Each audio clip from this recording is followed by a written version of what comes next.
kidneys, and you can keep eating the animal fats. Then they give you a blood thinner medication, instead of telling you just to drink more water and cut out the sodas and caffeine.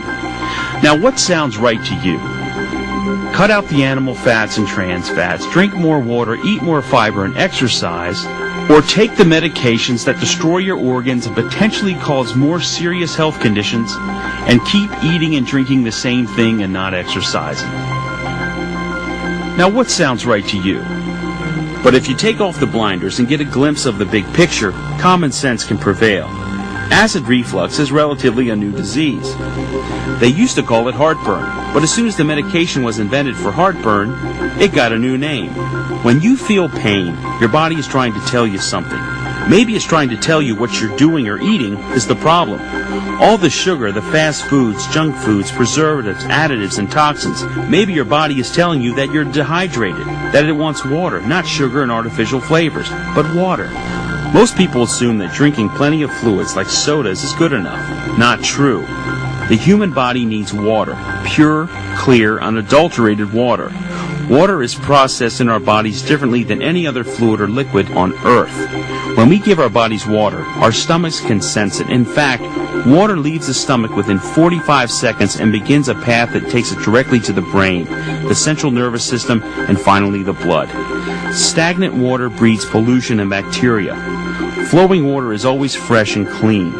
Not drinking 8 glasses of water a day, it's like not taking a shower for a month at a time. We wouldn't dream of treating the outside of our bodies like this. Isn't the inside more important? When we consume any liquid other than water, the body draws water from the bloodstream to aid with digestion, making the blood thicker, increasing the blood pressure, and making the heart work harder. A recent study at Loma Linda University concluded that people who drink at least 5 glasses of water a day cut their risk of heart attack in half. When we drink water, the water is absorbed into the bloodstream, making the blood thinner, lowering blood pressure, and taking the strain off the heart. And what's in your stomach to aid with digestion? Acid and water. If you take away the water, what's left? Acid. Could that be what your body's trying to tell you? You won't hear this from the healthcare industry. But what you will hear about is this little purple pill called Nexium. There are possible side effects and warnings that go with it, but we're told that that's normal. Now, does this sound normal to you? Possible side effects include headache, constipation, cough, or diarrhea. If they continue or are bothersome, check with your doctor. Contact your doctor immediately if you experience throat pain, chest pain, severe stomach pain, or coffee ground vomit. An allergic reaction to this drug is unlikely, but seek immediate medical attention if it occurs. Symptoms of an allergic reaction include rash, itching, swelling, dizziness, and trouble breathing. If you notice other side effects not listed above, contact your doctor, nurse, or pharmacist right away. Now, does this make sense to you? Could this be your body's way of trying to tell you something that the pharmaceutical industry doesn't really want you to know? Should the side effects of medication be worse or even more dangerous than the symptom itself? Many of us have heard the term partially hydrogenated, but do you really know what that means? Partial hydrogenation is the process for making plastic. To make plastic, they infuse hydrogen into petroleum oil, and the amount of hydrogen that is added will determine the hardness or softness of the plastic. When they make partially hydrogenated food products, they use the same process, but they use highly saturated animal fat, vegetable oils like lard or palm kernel oil. So we end up eating a form of vegetable plastic, which is loaded with calories. Partially hydrogenated oils are in so many foods we consume every day, from candy to chips, cheese dips, almost all snack foods, cheese puffs, morning cereals, cheese products, cookies, cream, the list goes on and on. Plus, they all have been proven to cause cancer. Where's the warning? We're surrounded with breakfast cereals made of candy, sugar, and more sugar. How about the cereal bar with the milk inside, processed sugar? Pop-Tarts, toasted strudel with real fruit filling, processed sugar. Even drinks that are supposed to be healthy like fruit drinks contain no fruit or juice. There are mostly artificial flavors, preservatives, and sugar or chemical sweeteners like aspartame. And the so-called real juice is cooked to 400 degrees Fahrenheit or pasteurized and then loaded with additives and preservatives so it can sit on the store shelves for months on end. Throughout history, societies have moved in unhealthy directions, only to discover the error in their ways many years later. Products like cigarettes, asbestos, and lead-based paints are only a few of the many examples that have caused immeasurable pain and suffering. We were all conditioned to believe that these products were good. Everybody jumped on board, people started to get sick, but big money turned our attention away. In the end, no one saw it coming until it was too late. And even after the dangers are exposed, it still takes societies decades to right the wrongs. The drug and chemical lobbies, like the cigarette lobbies, have very deep pockets, and very deep pockets, unfortunately, can hide the dangers until it's too late. Even once the dangers become known, their deep pockets allow them to add little warning labels and continue to sell the dangerous products until the losses from lawsuits cause them to start losing money. And in the meantime, we the people, along with our children, pay the price. I think Americans need to recognize that every time they put a pill in their mouth, especially a new pill that they've never taken before, it's an experiment.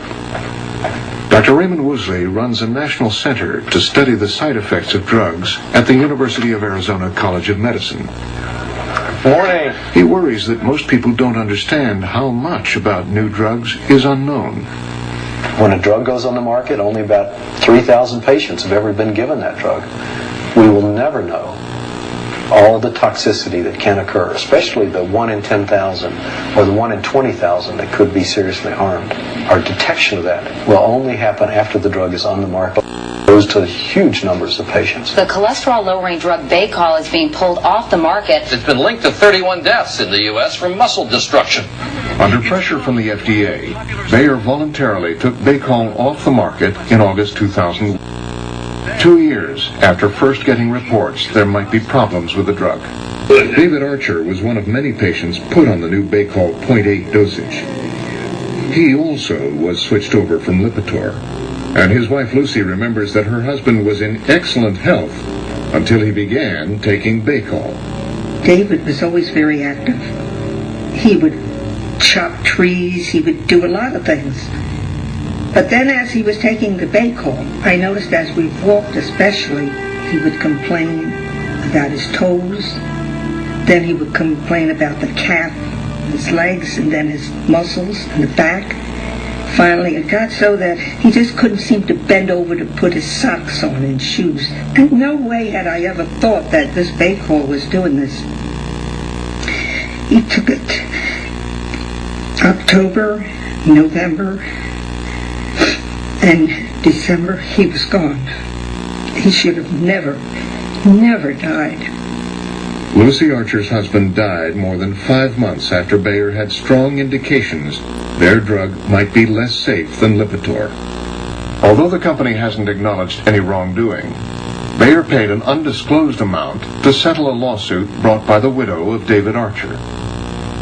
Although Bayer has won a few jury trials in cases where it was unclear that Baycol caused the damage, the company has settled more than 1,200 lawsuits and paid over $430 million to victims. Beyond the harm done to individuals, though, the Baycol story reveals how dependent the FDA is on information supplied by drug companies. The FDA is wholly dependent on trust, on trusting that the company is providing all the truth all the time.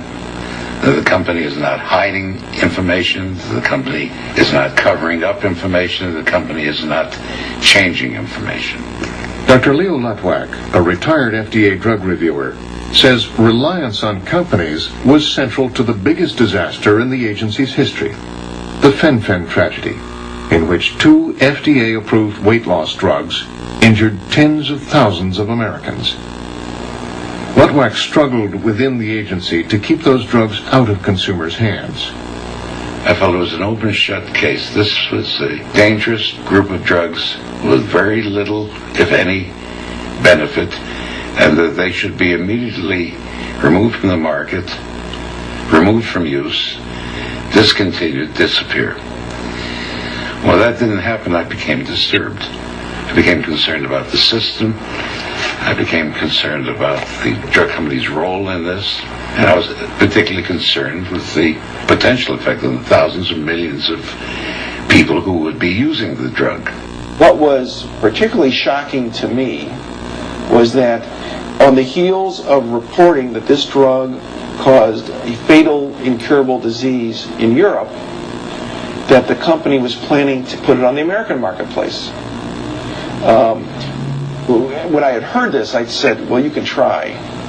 It's never going to get in this country. The FDA would never permit a drug that had little benefit, terrible risk on the American marketplace. The FDA is your watchdog that looks out for your safety. FDA reviewer Ludwak also believed the agency would not approve the drug.